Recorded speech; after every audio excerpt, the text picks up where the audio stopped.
Justin, what's going on, man? Thanks for the voice note. I've got a little bit more insight to share with you. We'd love to have you come end of year for our December 10th Fireside chat. So let me know if December 10th works for your schedule, and even some journal prompting. And the one I want to do before your session is around like how guys are currently aligning their financial resources with their purpose. But anyway, let me know if December 10th works for your schedule, and then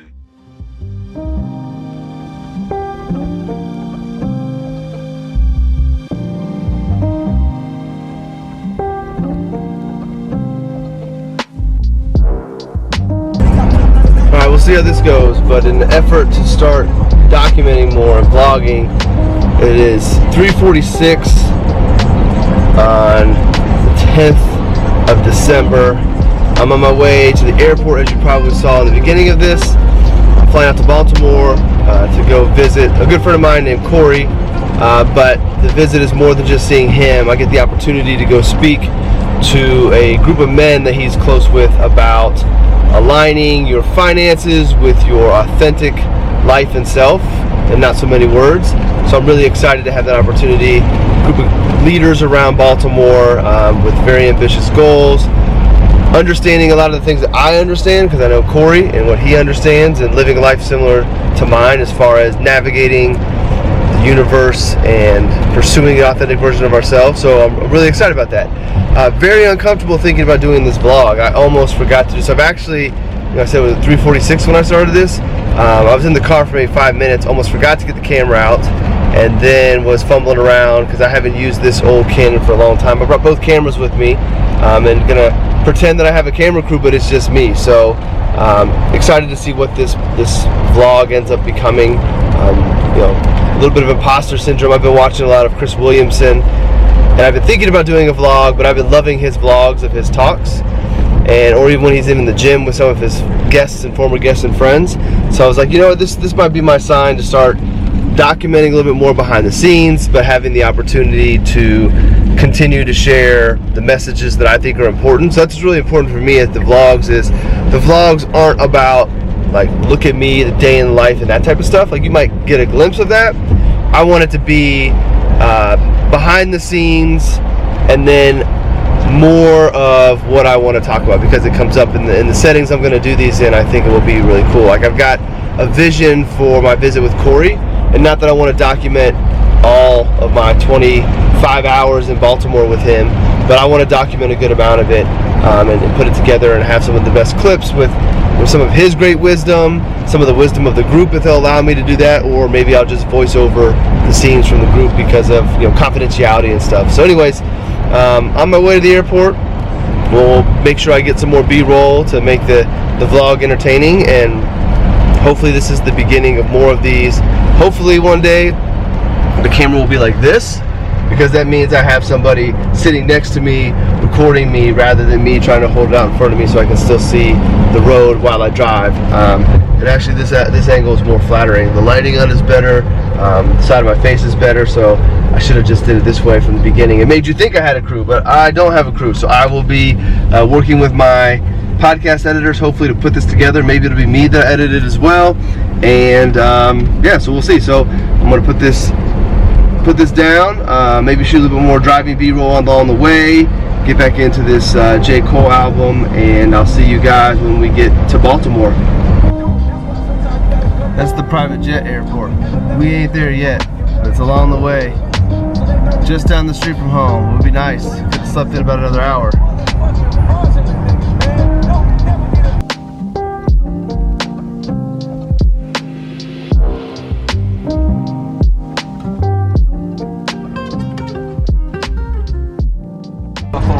So I am going back to this view because I like it. It looks better. I was thinking about, I've been running through my head tonight's talk, and I thought, give you some insight on preparation for it. I had intentions, but just didn't get around to it. Setting the camera up in my office as I'm working on it, outlining and finding things I want to make sure I talk about. But in this talk, I initially, when I was asked to come do it, I was like, I'm going to write I'm gonna write a talk, kind of like my Keep Pursuing series. I'm gonna write something out to, you know, not recite, but have a steady flow, have a talk that I want to give. And the more I thought about it, and you know, talking to Kory and getting an understanding of the group and how do they operate, and you know, the fact that it's going to be in Kory's house and the intimacy of it, I ended up kind of scrapping what I had written. I mean, I have it in my head, and just really having like a few bullet points, which I'll share later on, a few bullet points that I want to make sure I hit. So, you know, I'll give you some of it. Introduction, a little bit about myself, have the guys kind of intro themselves as well, and then go into conversation, a little bit more about my story, talk about money stories, talk about alignment, what I mean by that, talk about the authentic life, how you can find it, how you can live it, and then move into talking about, you know, how do you align your finances with that life, and viewing money as energy, and when you kind of change your perspective and change your relationship with it, and you combine that with living an aligned life, maintaining your alignment, walking in your purpose, living your authentic life. When you combine all of that, then money begins to do interesting things for you. Shows up when you need it, have a better understanding of what you want to spend on and what you don't want to spend on, so maybe you need less. Just changes the whole dynamic of it, and we're not taught that. And I think that that's going to be an important part for these guys, because we all have these money stories that we're operating under, and a lot of times they're very limiting. So I'm excited. I'm a little nervous. I want to make sure I respect these gentlemen's time. I want to make sure it's a talk that they're going to remember, that they're going to appreciate, and at the same time I want it to be very authentic and genuine to the moment, which is why I want to read the room while I'm there. So know the pillars I want to talk about, know the important things that I want to convey to them, but also let the room, let the conversations determine the flow of what exactly I say. So I've got the stories in my mind, I've got my stories, I've got, you know, examples I've experienced to give real life, you know, evidence of this stuff, but also I'm hoping that there's a lot of participation, and that I can feed off of that as well as we navigate the evening. So just a little bit of insight. You know, if I was going to a conference, it would be a written speech, more memorized, more structured, practiced, but this I've just been going over in my head the last couple of days, the things I want to talk, the points I know I want to make for sure, and then I just know that everything will be what it's supposed to be in that moment, which is cool with a group like that. Like, the energy with these guys is going to make that happen. So if you cared to know how I came up with the subject matter and the topics and this speech, this time's a little bit of loose structure, a little bit more laid back. And there's downtown Indianapolis. Let's see if I can get that.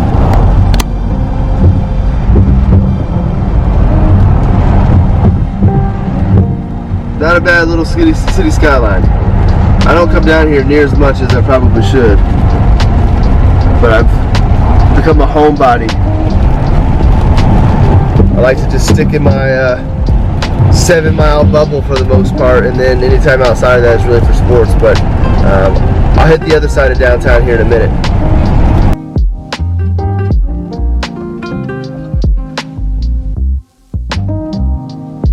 The GLP superstar right there, Eli Lilly. There you got Lucas Oil Stadium where the Colts play. And then there's the other side of the city skyline. Like I said, not a bad little skyline.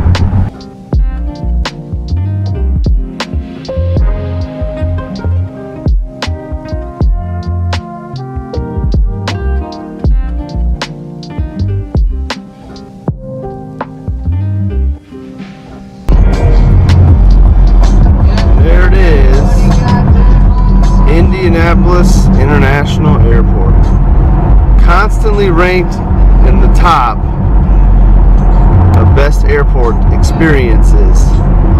All you can see right now is the lights, but we're at the airport. I'm gonna go park and valet. I started doing that a long time ago. Valet makes way more sense. Pay a little bit more to know my car's not gonna get broken into, not gonna get dinged up, and it'll be there when I get out there rather than me having to walk to the cold. So I always go valet. That's a money story fixer. Why would you pay more for parking when you can park cheaper and have it outside in the cold in one of these side lots? Absolutely nothing wrong with that at all. Nothing wrong with that at all. But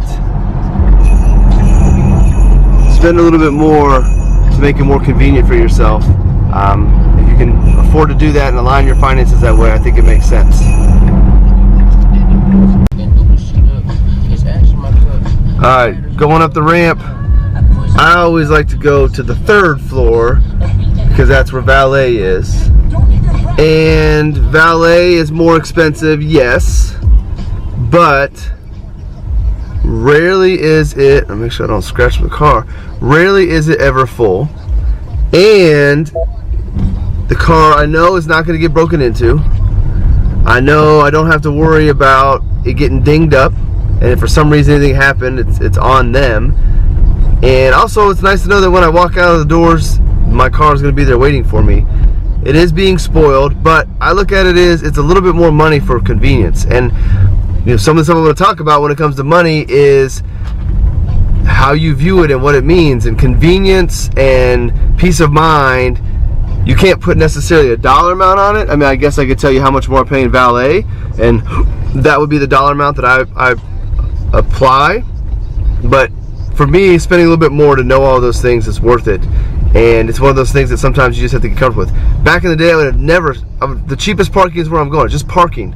Well, now I want my car to be protected. I want it to be a little bit warmer when I get there. I want it to be waiting on me. And that's why I always go to valet.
Alright, so made it to Baltimore.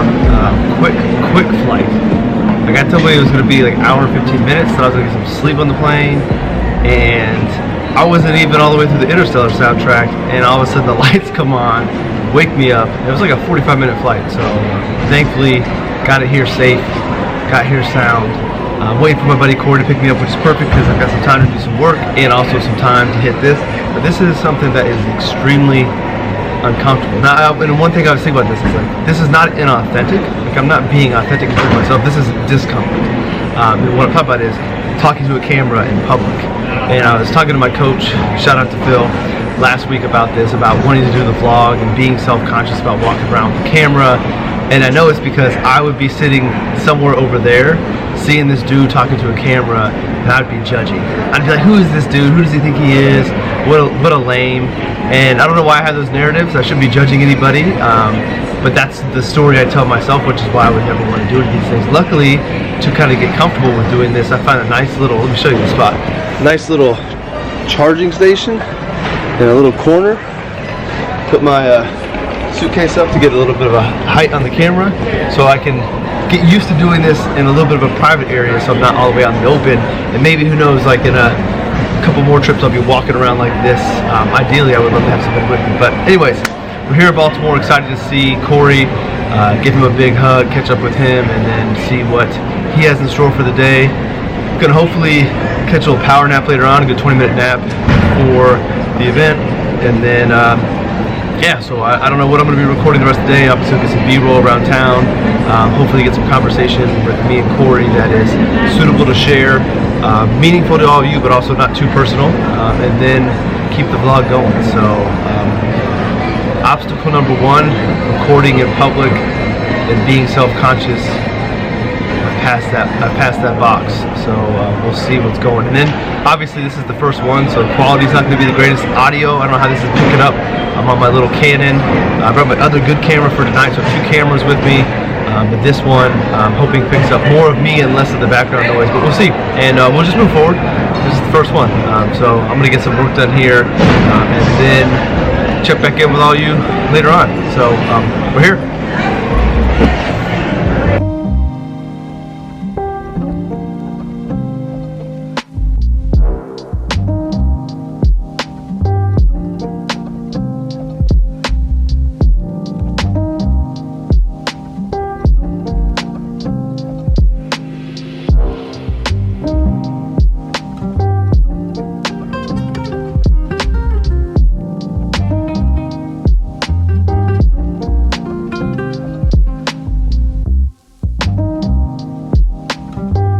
Alright, from time to time, I'm going to interrupt the vlog with a little bit of reflection. And I want to stop right now because when I get done talking here, I'm going to cut to my friend Kory and I going for a walk in Baltimore. And one of my regrets, but also one of the things I'm glad I didn't do, but one of my regrets on this trip was not breaking my camera out more. I brought my good camera, I bought a small camera with me, and I thought I'm gonna get a whole bunch of content from this trip to Baltimore, and I'm going to share it because I know there's going to be a lot of great content. But then as Kory and I caught up, he picked me up at the airport, I just felt like if I got my camera out, and it had been a while since I hung with him, the camera itself would get in the way of us just having a good conversation amongst friends. If I had somebody with me, my videographer, Morgan, was with me, then I think it would have been different. I wish I could have brought her with me, and she could have just captured the whole day because there was so much great stuff. Like, Kory is amazing in his vision, and everything was just really, really cool, and a lot of great conversation. But I decided not to break my camera out too much. I did take it out right here. We're going on a walk through his neighborhood, and we go up to see where Tupac grew up, where he lived in Baltimore before he moved out west. And Tupac he's been bumped down to number 3 for me.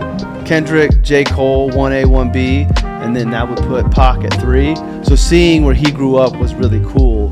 And so I have a little bit of that, a little bit of our conversation. You'll hear Kory's love for Baltimore and the passion behind the community that wasn't always where he was from. It's a relatively new part of his life, but he has just thrown himself into that community and loves it so much. And it was really cool just to hear him talk about it as we were on our way to see Pac's house. So I'll be back after a little bit more video, but I wanted to kind of interrupt because going from the airport straight to walking in Baltimore was kind of a rough transition, and I wanted to kind of give a little bit of context. So I'll be in here every once in a while giving a little bit more context. You'll have a little voiceovers that'll come through to help make some transitions, since again it was just me trying to navigate being present with my friend, preparing for the evening talk, which you're going to see a little bit here in the moment, but then also trying to capture some of this great trip to share with all of you.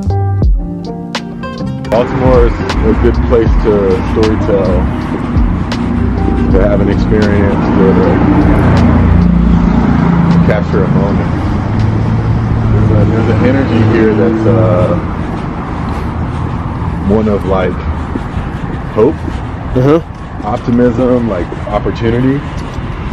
And there's also an energy that's like, oh, that's why the country's the way it is. That's why these things exist. The homes where it says no trespassing on the window. Yep. That's where Tupac grew up from ages 14 to 18. Really? Before they moved out to Oakland. Number 2. It sounded like 2 years ago. I thought about buying it. Oh, wow. And it turned into a Tupac museum. It's crazy. All there is the sign and nothing else that lets you know that.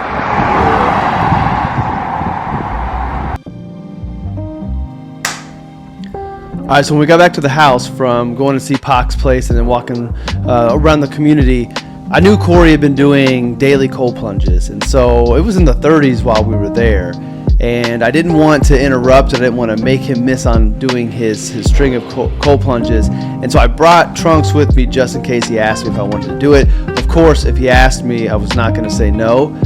Ego got a little bit in there, but also I just wanted to participate and kind of be with him on that day and do what he was doing. So you'll hear in the background there's a song, a specific song. Lucas Mack is the artist's name, and Lucas is he does rap, he has music, but he also does a lot of breathwork stuff and follow his stuff from time to time. But he picked this song out just to listen and focus on.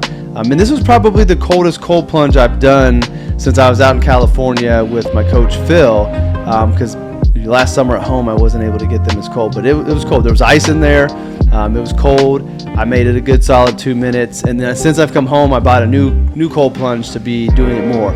Not going to be someone who shows it all the time, but I enjoy the feeling after the cold plunge, or more importantly, I enjoy the mental aspect of it because I hate the cold. Hate it. So getting into cold water for me is less of a big deal now because I've been doing it, but I hate it. And I just wanted to make sure I was being present with my friend and doing what he was doing. So we did a quick cold plunge, hopped out, kind of warmed ourselves up, went in for a little bit, and then take a warm shower a little bit later just to not interfere with the effects of the cold. Bad you really want it. Devils will whisper in your ear and try and convince you that you ain't gonna get there. Don't listen to the voice inside that tells you you ain't worthy, you ain't good enough. Negative self-talk ain't your ally. Use positive affirmations to reprogram your subconscious mind. I am worthy.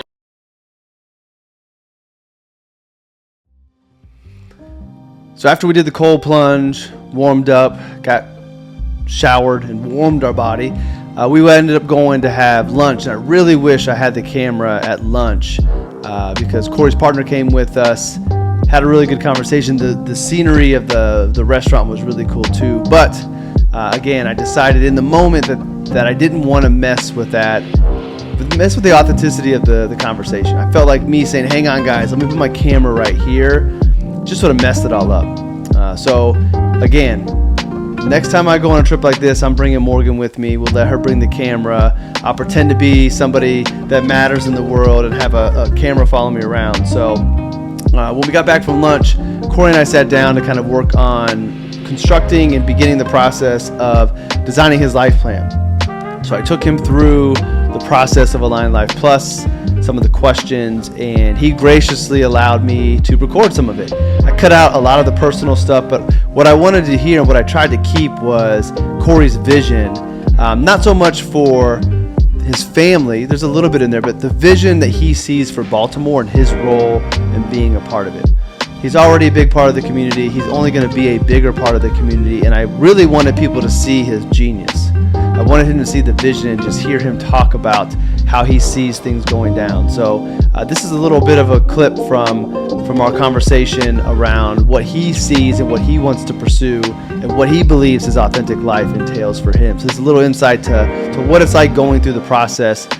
Comfort from his living room, a little bit more relaxed setting than you might think, but it was a great conversation. I think we made a lot of good progress on what's most important to him, and he already knew it, but it's always good to vocalize it and have somebody else be able to listen to you and give it back. So this is a little bit of what it's like to go through the life planning process.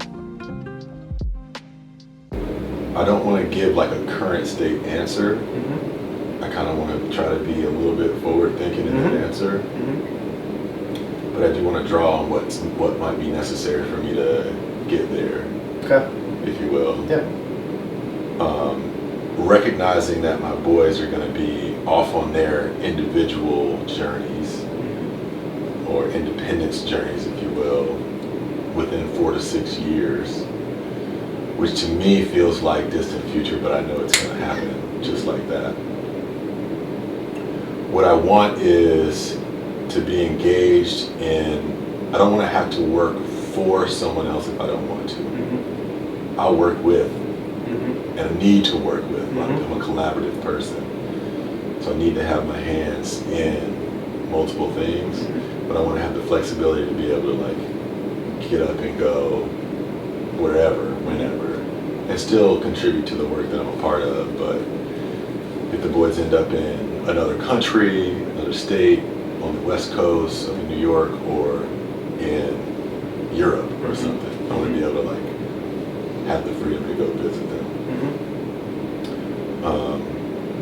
Where do we go find the great ideas that won't come to life unless we give them uncommon access and aligned capital?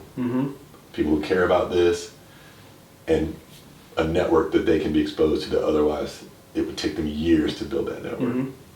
But if you can expose that level of ideas that are coming out of those types of places, not just your major tier 1 research universities, but like East and West Baltimore, and bring those products to market, you're talking like undiscovered talent and uncommon value.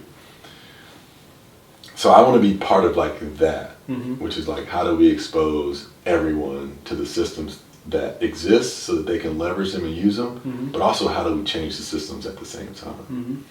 Like I'm pretty committed to Baltimore, because I think this is in my experience, the first American city that could grow where everybody wins. And it's going to take a lot of commitment, resources, and like just like, you know, people bought into like that kind of vision. And I think that's what people really resonated with the work we were doing. We were saying we're going to do it, but we're going to do it differently, where everybody gets to be a part of it.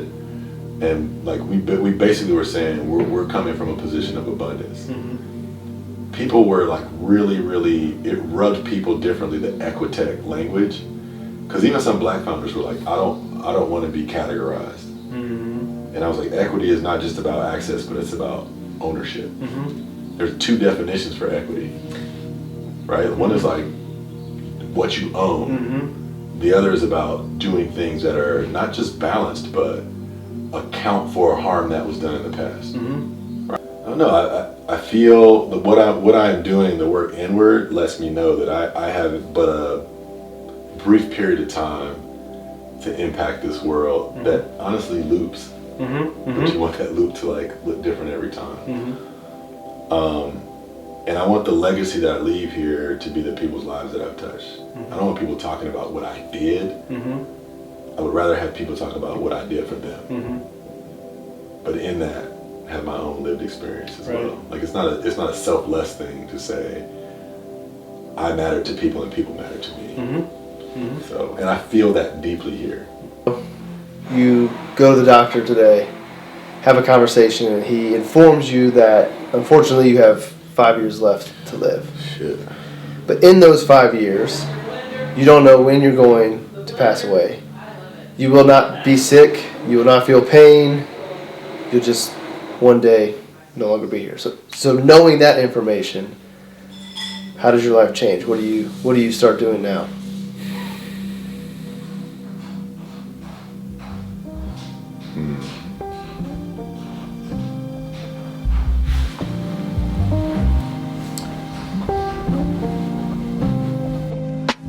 Hey, would you look at that?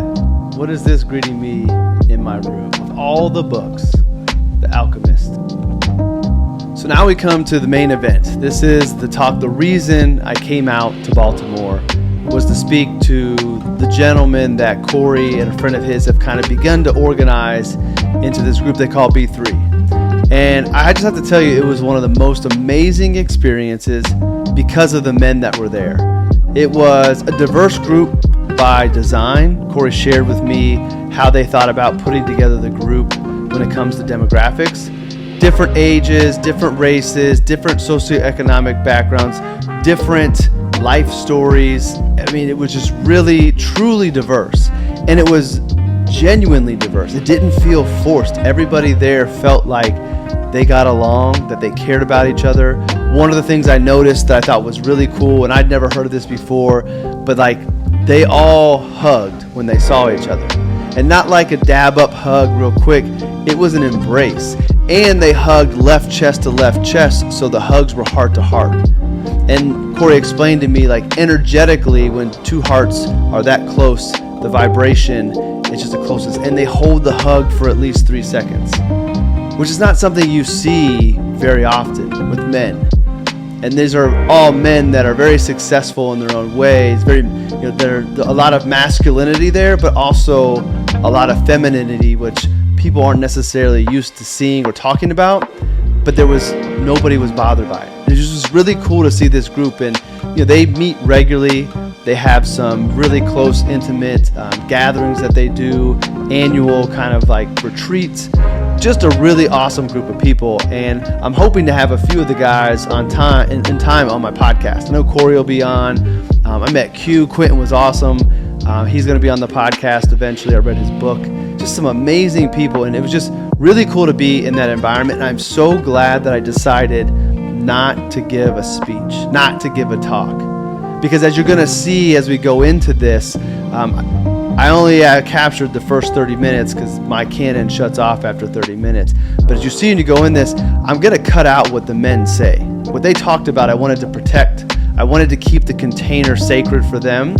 But I wanted to be able to share some of my responses, because while it was personal to them, you're not going to understand necessarily who or what may have been said, but you're going to get the overall message and how I view aligning money with your authentic life and all the things that come with it. But the vulnerability, the things that we talked about were very, very personal, and it was amazing. So I called it the main event just a minute ago. It really was the highlight of the day, and that's saying a lot, because hanging out with Kory all day was a huge highlight. But this is a little clip. I love that it ends up being kind of blurry because someone moved, so it's not like it is like you're just kind of a fly on the wall. But again, I just want to stress that you will not hear any of the men's individual stories that they shared. You will hear my initial response. And I want to point out one thing that's really cool. When you make it to the very end, pay attention to the last sentence that I say before the camera cuts off. And it was literally the last sentence I said before my camera cut off. It was perfect. I'm not going to ruin what I said, but just pay attention as you're watching this. So this is the evening. This is why I was there. A living room full of men talking about insecurities around money issues, growing up, obstacles, money stories, like everything that keeps us from having a good relationship with money is on the table. And it was a legitimate fireside chat. You can't see it necessarily, but if you look closely, you can see I'm sitting in front of a chimney, and like there was a fire going on behind me. We had chili that Kory and his partner Daniela made. It was just an awesome evening. And one of the things I left Baltimore thinking was, how do I do more of these? How do I find more groups of men like B3 out in Baltimore that are having these types of conversations, having these vulnerable moments, to where maybe I can bring a little bit of expertise, but maybe a little bit of a new way of thinking and my energy and my perspective to that group. Because that, to me, as much as I love being on stage and as much as I have that goal of standing on stage, looking out and seeing a sold out crowd, like that will happen one day, and I really want to do that. The feeling of that being in that living room was totally different. It was way cooler than I think being on stage in front of a sold out crowd. They'll both be awesome, a different type of awesome, but there was something special about being in that living room that evening. So I'll shut up now so we can get into the little bit that I captured of the fireside chat that I was brought out to Baltimore to do. Welcome. I think I shared with a lot of you guys, but I host things all the time. This is one of the first times I've gotten nervous. It's an official V3 event. The safety of the container at Little Bat has been such a welcome blessing for all of us. And so to have it now extend out of Little Bat into the North Star, is that what the North Star? Tebow appropriately named this the North Star, and just have that container now spread out throughout Baltimore and hopefully throughout the world. Like that's the goal, right? It's for us to feel completely safe in our skin, in our environment, in who we are, in our sense of purpose.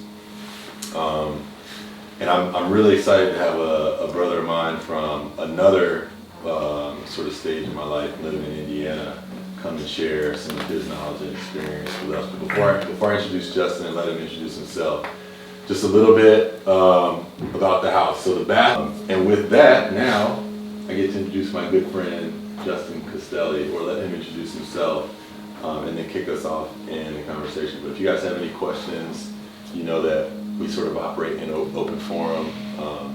Feel free to jump in there. And he's got some things that he wants to touch on, but wants to keep the conversation open as well and let it go where it goes, which is our style. So I'll let him kick it off. Thanks, bro.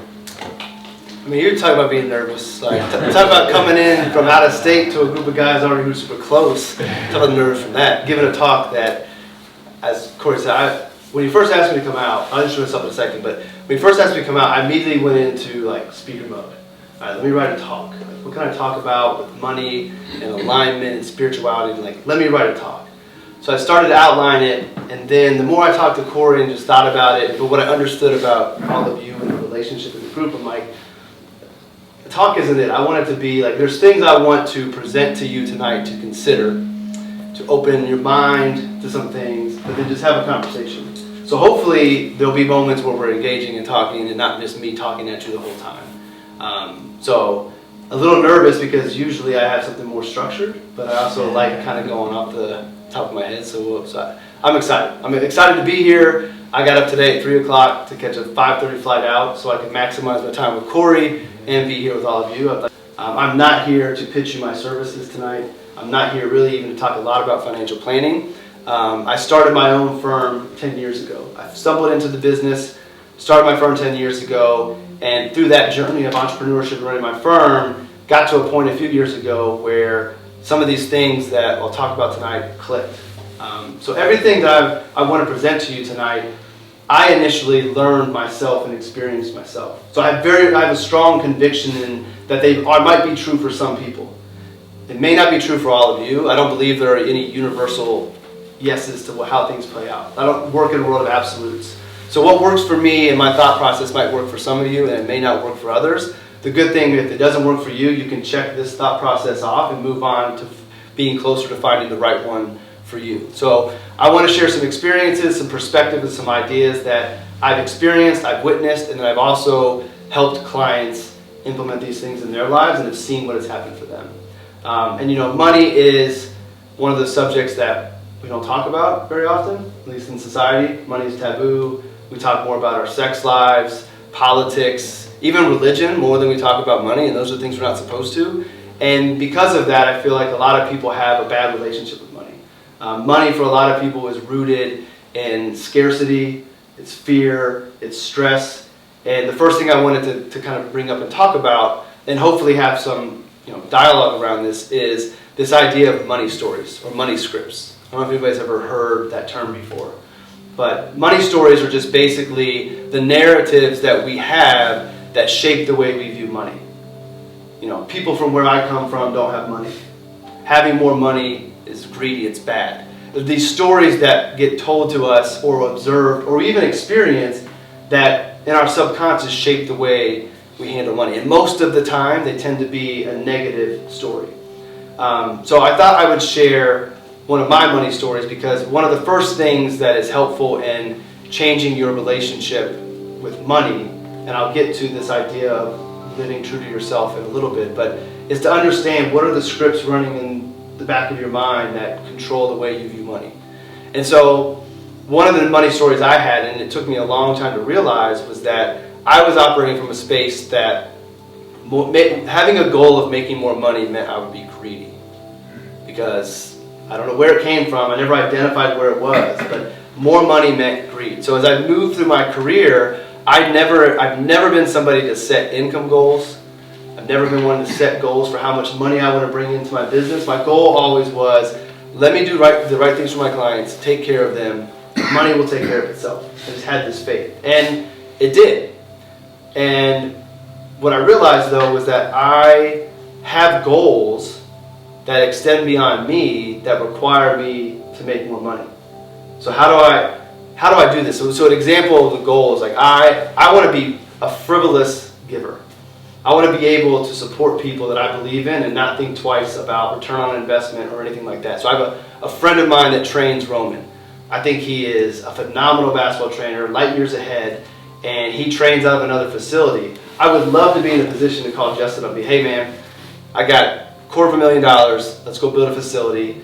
You can use it, train Roman for free, give me a key to the gym, and as time goes on, we'll talk about a way to you buying this building and you have it. And it'll be terms would be favorable. Like, I don't want to make money, but I know Justin can have a tremendous career, and finances happen to be one of the things that keep him from being able to do that right now. I would love to be in the position to help him out.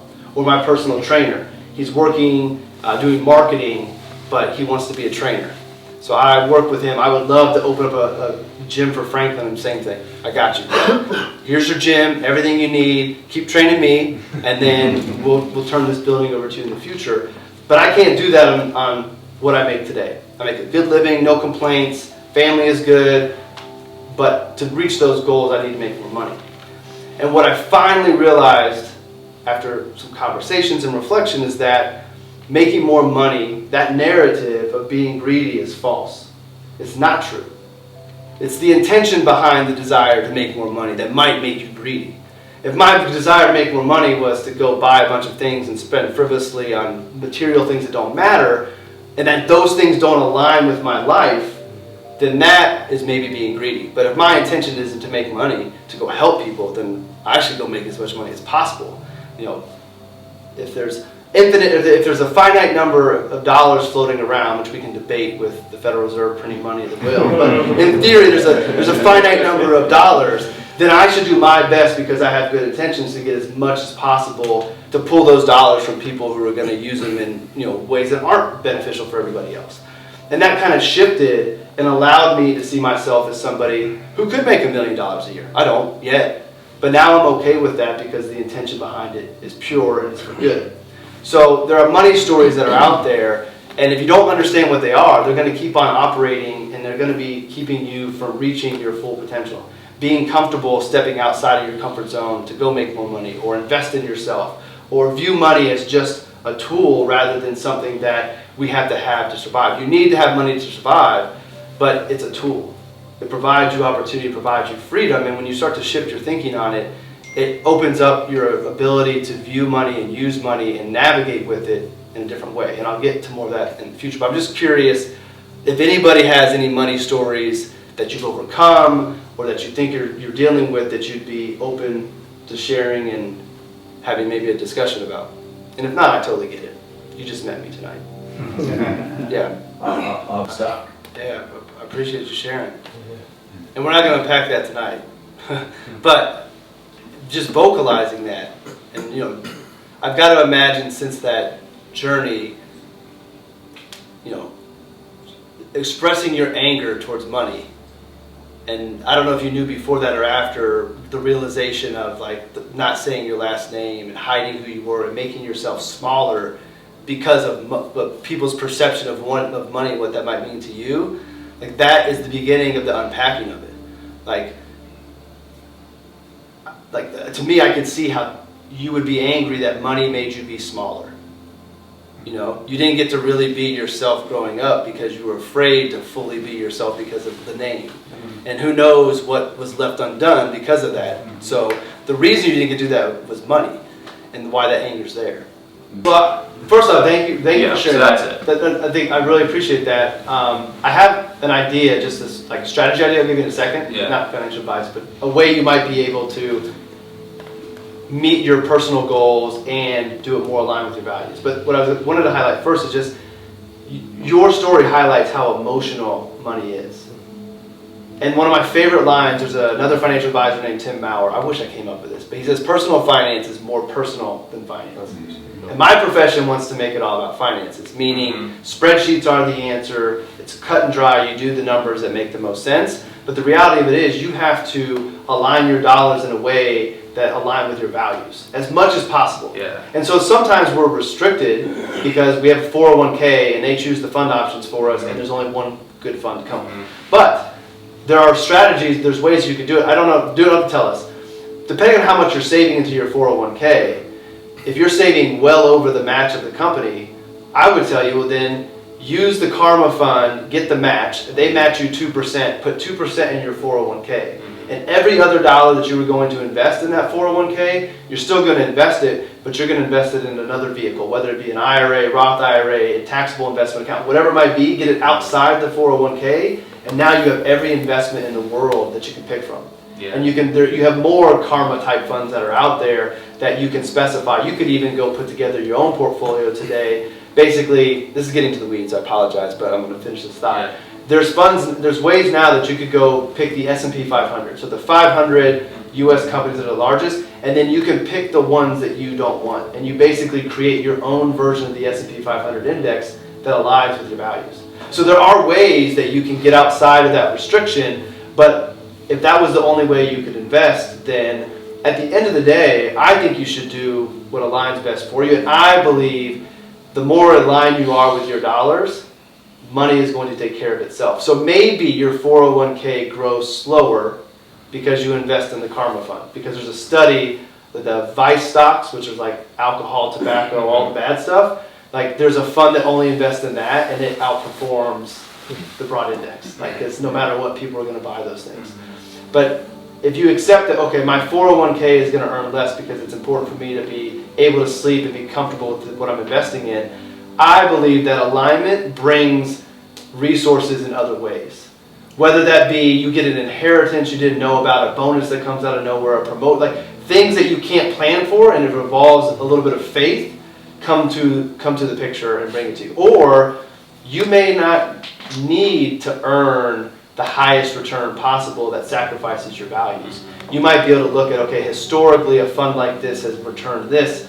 That's more than what I projected to need to reach my goals. So I can happily earn less, set aside my ego that I want to make the most of my portfolio. I just need to earn what I need for my family, and it's down here, and this Karma Fund's up here, so I could be okay. At the end of the day, what makes my talk tonight hard is only you will know what's right for you. That's right. Well, all right, did you catch that at the end? I told you to pay attention, but did you catch at the end that the last thing I said is, only you will know what's right for you? And so I was answering, I was commenting on someone's question about something related to money, obviously. And I gave some scenarios, gave some answers, but at the end of the day, even though there are quote-unquote right answers, I told him only you're gonna know what's right for you. And I just think that's so perfect. I think it's awesome the camera captured that and it ended with that perfect way, because the tough thing about the authentic life and everything that I want to talk about is there's no one right universal answer. And only you are going to know if you're being your authentic self. Only you are going to know what your unique gifts and talents are. Only you are going to know if you're living or moving towards your authentic life. No one else can know for you. And so I just love that it captured that at the end. So as I bring this first vlog to an end, it was an awesome trip. A long 24 hours. Up at 3 a.m. to catch a flight. Full day. Walking around Baltimore. Spending time with my friend, catching up, bonding, doing a little bit of life planning work with him, getting to meet his partner and getting to know her, seeing his mom again after a number of years, having this awesome evening of conversations with some great men, hopefully some that I'll stay in touch with. Again, hopefully a couple of them will be on the podcast as well. And then back home the next morning. Literally, it was about 24 hours crammed in. I came home and I was exhausted. The morning when I woke up, before we went to the airport, because Kory and his partner were leaving as well, I thought of all of the things I wish I would have said. And I actually wrote an Align Live blog post about it. And it wasn't things that I think I said wrong or that I forgot. It's just as I, in the moment was, responding genuinely to what I thought and what I felt. And as I thought about the evening's conversations, other things I wish I would have said or spent more time on came to me. Doesn't mean the talk wasn't good, but it's just if I would have known that's the direction where to go, or if I would have had a little bit more time, these are things I wish I would have said, and I wrote about it. So in the description of this, and then on YouTube, there'll be a link to that post if you want to read of the things I didn't get to say that I wish I would have. But it was an awesome trip. I hope I get to go out with those guys again. Hope I get to do more fireside chats with other groups. And it doesn't have to be men, with anybody. Just the intimacy of that and the vulnerability of the group made the talk way more special than I could have imagined. And so as I bring this to the end, I just want to take that last line from the clip and just remind you that as you pursue your authentic life, only you are going to know what's right for you. So don't forget that. Only you are going to know what's right for you.